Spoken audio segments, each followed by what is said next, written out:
Priželjkivali su navijači Crvene zvezde, veliki podvig večeras. Zvezda! Odala uništa davanja. Razlike.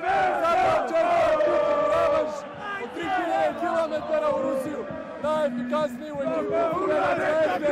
Gdje je Janka Blažić sa 15 strana.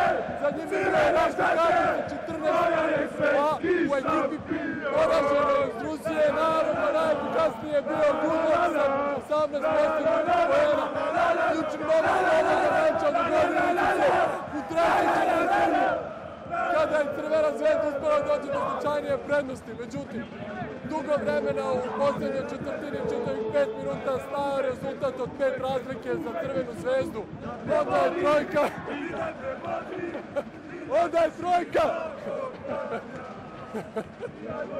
Onda je trojka, Jaki Blažiću!